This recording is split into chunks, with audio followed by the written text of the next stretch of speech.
Good morning all. நேற்று SI எக்ஸாமுக்கான next stage, அதாவது physical measurement test and CV and physical endurance டெஸ்ட்டுக்கான provisional list, selection list வந்து release பண்ணியிருக்காங்க. அதில் 7414 பேர் வந்து செலக்ட் ஆகியிருக்காங்க நெக்ஸ்ட் ஸ்டேஜுக்கு. எல்லாருக்கும் செலக்ட் ஆன எல்லாருக்கும் வாழ்த்துக்கள். இதில் பார்த்திங்கன்னா 1200 and something போஸ்ட்டுக்கு 1:5 ரேஷியோவில் வந்து எடுத்திருக்காங்க. இந்த 1:5 ரேஷியோவில் எடுத்த 7414 கேண்டிடேட்டும் நெக்ஸ்ட்டு ஸ்டேஜுக்கு வந்து நீங்கள் ரெடியாக ஆகணும்.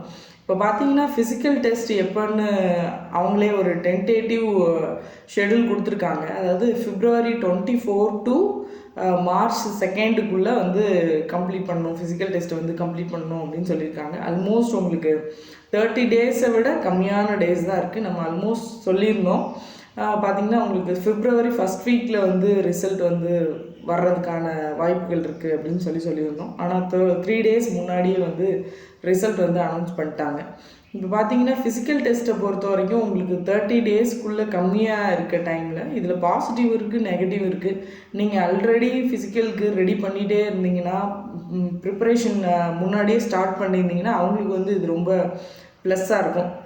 ஆனால் நீங்கள் ப்ரிப்பரேஷனை ஸ்டார்ட் பண்ணலை, நான் ரிசல்ட் வந்த அப்புறம் ஸ்டார்ட் பண்ணுறேன் அப்படின்னு ஒரு முடிவில் இருந்திருந்தீங்கன்னா மேபி இது வந்து உங்களுக்கான ஒரு நெகட்டிவாக இருக்கிறதுக்கான வாய்ப்பு அதிகமாக இருக்குது. இன்னொரு விஷயம் கன்சிடர் பண்ணுறதுக்கு இருக்குது. அதாவது எலெக்ஷனுக்கு பிஃபோராக வந்து இவங்க ஃபிசிக்கல் டெஸ்ட்டை கண்டக்ட் பண்ணலாம். அதர்வைஸ் இல்லை, எலெக்ஷன் இருக்கனால டென்டேட்டிவ் டேட் வந்து சேஞ்சஸ் ஆனால் மேபி இப்போது ப்ராக்டிஸ் ஸ்டார்ட் பண்ணுற கேண்டிடேட்ஸ்க்கு ரொம்ப ஹெல்ப்ஃபுல்லாக இருக்கும். ஆல்மோஸ்ட் 70 days 80 days உங்களுக்கு கிடைக்கும். அதர்வைஸ் இவங்க எலெக்ஷன் முடித்த அப்புறம் உங்களுக்கு இன்டர்வியூவும் மெடிக்கல் டெஸ்ட் மட்டும் நடக்கும் அப்படிங்கிற மாதிரி பிளான் பண்ணியிருந்தாங்கன்னா கொஞ்சம் உங்களுக்கு கம்மியான டேஸு தான் வந்து ஃபிசிக்கல் ப்ராக்டிஸ் பண்ணுறதுக்கான டேஸ் கிடைக்கும். 2 கேண்டிடேட்ஸுமே முன்னாடியே ப்ரிப்பரேஷன் ஸ்டார்ட் பண்ணியிருந்தாலும் சரி, இப்போ ப்ரிப்பரேஷன் ஸ்டார்ட் பண்ணாலும் சரி, முடிஞ்ச அளவுக்கு நீங்கள் வந்து ட்ரை பண்ணுங்கள். அதர்வைஸ் ஃபிசிக்கல் டெஸ்ட் நடக்கிறதுக்கு 2-3 days முன்னாடி நீங்கள் எந்த ட்ரைனிங்கோ ஒர்க் அவுட்ஸோ பண்ணக்கூடாது. ஏன்னா வந்து ரொம்ப ஃபிசிக்கலாக உங்களை சஃபர் பண்ணிக்கிட்டு டெஸ்ட்டு வந்து நீங்கள் அட்டன் பண்ணுறது ரொம்ப சிரமமாயிடும். அந்த மாதிரி சில கேண்டிடேட்ஸ் லாஸ்ட் டைம் அதுக்கு முந்தின டைம்லாம் வந்தாங்க. இந்த மாதிரி கடைசி நாள் வரைக்கும் ஓடுறது, ப்ராக்டிஸ் பண்ணுறது, லாங் ஜம்ப் பண்ணுறது, அந்த மாதிரி ஈவெண்ட்ஸ் எல்லாம் பண்ணிவிட்டு ரொம்ப சஃபர் ஆகிட்டு டெஸ்ட்டில் வந்து அவங்க ரொம்ப கஷ்டப்பட்டாங்க. அந்த மாதிரி பண்ணாதீங்க.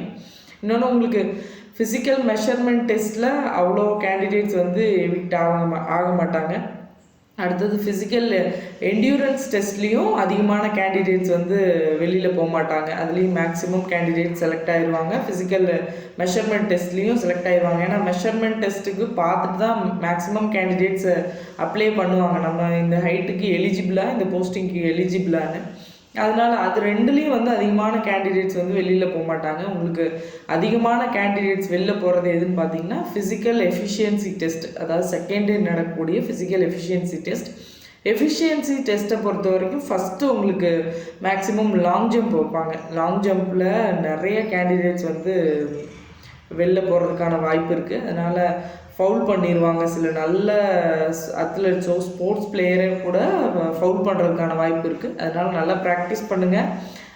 கிடைச்ச எல்லாருக்கும் வாழ்த்துக்கள். கிடைக்காம 1-2 மார்க்கில் மிஸ் ஆகி ப்ரொவிஷனல் லிஸ்ட்டில் உங்கள் நேம் வரலைனாலும் வருத்தப்படாதீங்க. நெக்ஸ்ட் அட்டம்ப்டில் ட்ரை பண்ணுங்கள். நெக்ஸ்ட் அடுத்தடுத்த எக்ஸாம்ஸ் வருது. உங்களுக்கு ஃபிங்கர் பிரிண்ட் ஆர் SOCOன்ற எக்ஸாம், இந்த மாதிரி எக்ஸாம்ஸ் வரும். அதனால் எஸ்ஐ டெக்னிக்கல் இதெல்லாம் இருக்குது. மற்ற எக்ஸாம்ஸை ட்ரை பண்ணுங்கள். இது ஒன்று கிடைக்கலன்னு ரொம்ப சோர்வடைஞ்சிட வேணாம். நெக்ஸ்ட் எக்ஸாம்ஸ் இருக்குது. ப்ரொவிஷனல் லிஸ்ட்டில் செலக்ட் ஆனவங்க ஃபிசிக்கலுக்கு நல்லபடியாக ட்ரை பண்ணுங்கள். All the best. தேங்க்யூ.